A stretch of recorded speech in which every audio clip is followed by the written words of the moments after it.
Now the whole earth had one language and the same words. And as people migrated from the east, they found a plain in the land of Shinar and settled there. And they said to one another, "Come, let us make bricks and burn them thoroughly." And they had brick for stone, and bitumen for mortar.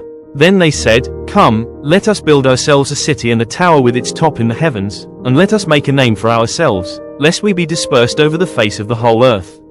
And the Lord came down to see the city and the tower which the children of man had built.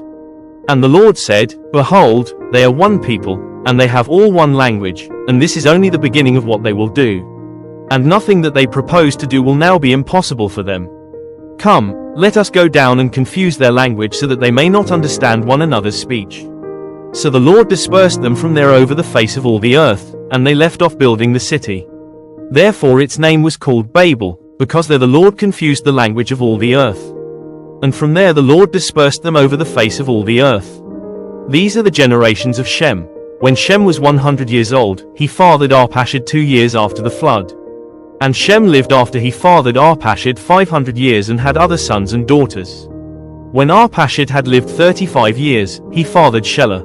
And Arpachshad lived after he fathered Shelah 403 years and had other sons and daughters. When Shelah had lived 30 years, he fathered Eber. And Shelah lived after he fathered Eber 403 years and had other sons and daughters. When Eber had lived 34 years, he fathered Peleg. And Eber lived after he fathered Peleg 430 years and had other sons and daughters. When Peleg had lived 30 years, he fathered Reu. And Peleg lived after he fathered Reu 209 years and had other sons and daughters. When Reu had lived 32 years, he fathered Sereg. And Reu lived after he fathered Sereg 207 years and had other sons and daughters.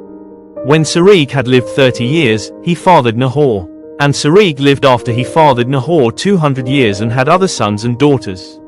When Nahor had lived 29 years, he fathered Terah.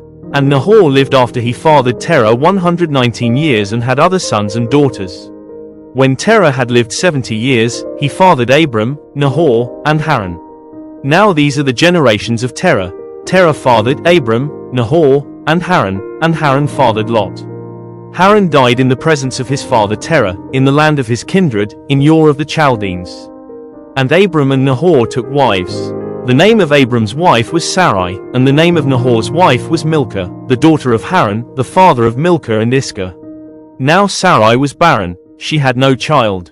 Terah took Abram his son, and Lot the son of Haran, his grandson, and Sarai his daughter-in-law, his son Abram's wife, and they went forth together from Ur of the Chaldeans to go into the land of Canaan.